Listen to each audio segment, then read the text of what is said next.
Well, morning folks. Welcome to the Rona Diaries number 3. I'll call it number 3 rather than day 3 or episode 3 or anything like that because I'm not sure that I'll do something every single day. Cheating a bit today, inside there, just sitting in the car.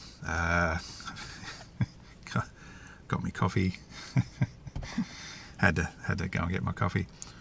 And nice one.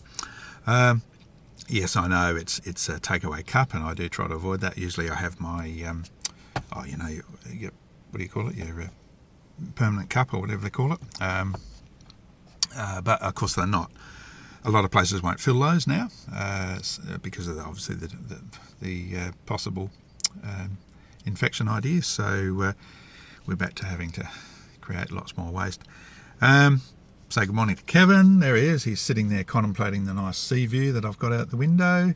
This is very close to the beach I was at yesterday. Say hi, Kev. Yeah, no, he's not going to say much. Yeah, he doesn't actually like the sea very much. Then again, for a koala, he doesn't seem to like trees very much either because he's never in a tree. So anyway, there we go. So overnight things, I don't want to sort of turn this into a political commentary or as I said, a gloom and doom thing, but just some of the things that have occurred overnight in the last 24 hours, I suppose. We've had a small town down the coast here, a few hundred kilometres down the coast here, which has effectively closed itself off. And they're strongly discouraging anybody to go there at all, mainly because they don't have the facilities to. They've only got one doctor and one ambulance and that sort of thing. And if a lot of people go there to sort of self-isolate, which is what's starting to happen, they obviously get overwhelmed. So pretty fair call for their part, I think. Difficult for the people who need somewhere to self-isolate, of course. Someone, I can't remember where this comment came from, but there was a comment that came through on some of the media there last night on one of the TV shows or something I watched, and people were saying, everyone has to do their bit, and I think that's that's a pretty fair call given the situation. Just an image, a bit of a video I saw last night in the news somewhere of people in Spain, patients with the virus. They were lining a hospital corridor, just laying on the floor because there were no beds. That was pretty confronting to see that sort of stuff. And this is why I guess our government's putting these things into position, the various lockdowns, the various restrictions, because we don't want to get to that point. And some a bit of a distressing story this morning about I think it was Italy, that they were finding old people in their homes who just passed away and they've been abandoned and they just passed away. And that's pretty terrible stuff, Not good for those people. So I sent out a bit of a prayer for them this morning. Anyway, I don't want to, as I said before, I don't want to go all gloom and doom about it, but that's some of the things that happen. Some good things that are going on. There's a lot of stuff on Facebook about supporting local businesses or businesses in general. Part of what I'm trying to do when I go and get my coffee, or if I get lunch or whatever, I try and go to a different place each day to spread it around a bit, and also partly to see how they're handling the shutdowns and the restrictions and things like that. Interesting, where I got my coffee a few minutes ago, and I won't name the place, but there was some folks just sitting on the outside tables, all sort of huddled together as though nothing was going on. So, well, I suppose, people make their choices, but it's not something I'd be doing. In terms of social distancing, I'm a person who's, number one, used to spending a fair bit of time by myself, and number two, I like a bit of personal space anyway. But it's interesting walking around. I still have to remind myself, got to keep back a bit. And you see people sort of going, I was going to mention the Brisbane pub choir, who apparently get online. They've become the couch choir apparently, and putting stuff up online that they're singing, and it's fantastic. Bored Panda is a website that often appears on Facebook, and they have some some funny cartoons and all sorts of interesting stuff on there, which is quite quite good to see for a bit of a chuckle. And of course, there's been various cartoons and things popping up on Facebook as well. An interesting statistic that did pop up the other day, and someone was wanting to share it. Over 80,000 people have actually recovered from the virus, and that's a good thing to hear. That is a good thing to hear. Okay, so that's probably enough of that side of it. I just wanted to speak a little bit today to finish off about when I was talking before about the gloom and doom side of things. I want to talk a little bit about the mental health side of it. As I mentioned, I'm someone who likes, and I'm used to spending a fair bit of time alone, and I appreciate. But even so, I like to sort of speak to people, at least once or twice a day, kind of thing. But I appreciate a lot of people are much more social than that, and I respect the fact that they're going to find this situation a little more difficult to cope with, and especially from a mental health point of view. So I was just going to mention a few things. I've wrestled with a few mental health issues over the years, and there's a few little techniques and things I've sort of figured out over time, or some basic sort of facts, I suppose, that have worked for me to make you feel a bit happier. Obviously, humour is one.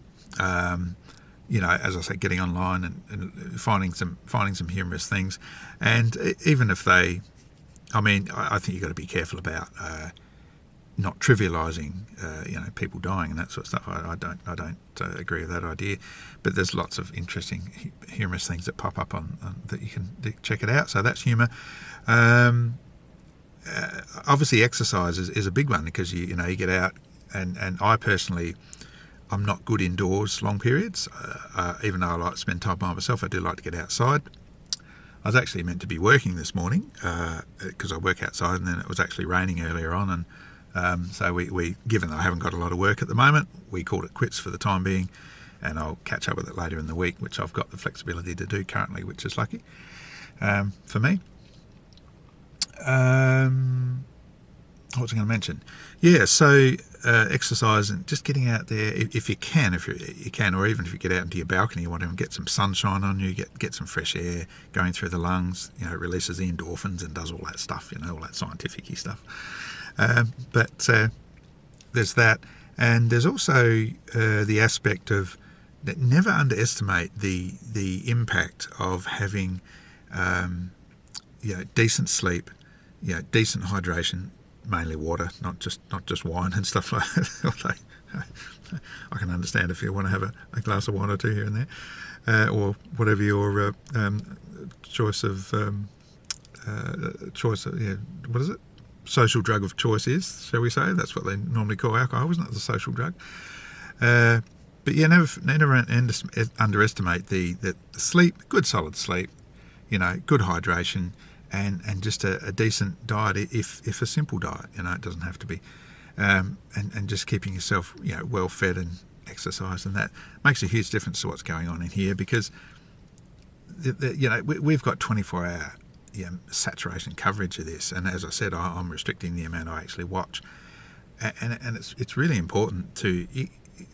I've got a friend of mine who has a tendency to keep the TV on and watch it hour after hour after hour. All this stuff about the virus.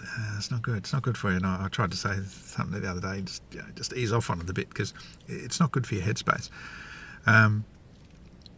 There's a balance, I guess, for everyone has to strike between getting information and getting overwhelmed, and just we all have to find our way through that.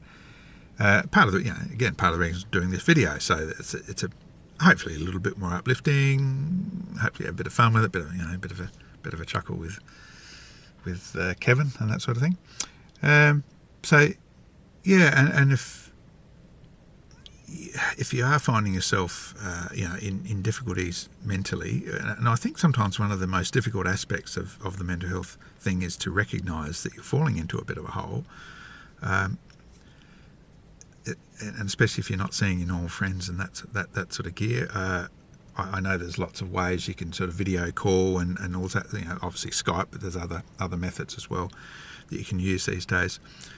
You know, it's another thing you can do to sort of try and connect with friends. I got a friend of mine up in the city near where I live, and I phone him about once every 2 or 3 days, and we have a chat for an hour or so, chat with my sister, chat with my daughter, just to keep a bit of stuff going. I've had to talk to some of my work people I work for, to see if they were still happy to have me come up and do work and do the things we normally do.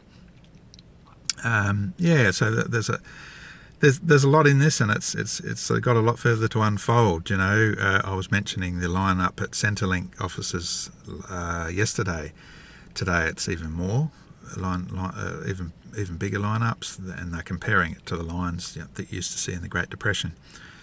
Again, another bit of a confronting statistic. So, it's a image, I suppose. Anyway, we will endeavour to remain happy and positive as best we can, and get our exercise and eat well and look after ourselves. And, you know, even things like just putting on, this might sound really silly to some people, but putting on some fresh clothes each day, or you know, especially fresh underwear and socks and things like that. Just little things like that. It all helps. It's very easy to sort of blog out, you know, sit home and flop onto the couch and you know, I've got plenty of time. I don't have to go back to work. I'm not only doing this, I'm only doing that. You know, let's munch the chips, and, you know, been there, done that plenty of times. But yeah, it can make you feel pretty gluggy after a while. You know, you got to get up and sort of clear the mud out of the bloodstream by moving around and doing some exercise. You know, and people are out there buying a lot of gym equipment and that sort of thing.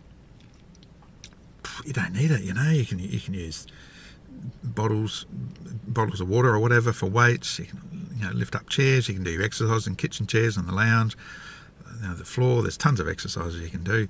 I do basic yoga stretches most mornings, and because I'm not working as much, I'll start to do some stuff mainly for the upper body, because obviously the walking helps the legs and that in the back, but not so much the upper body. So I think that's about all I got to say about all that. Probably gone on a bit too much. And so look, live well and stay happy, stay safe, and as I say, keep washing hands and keep smiling, folks. Bye.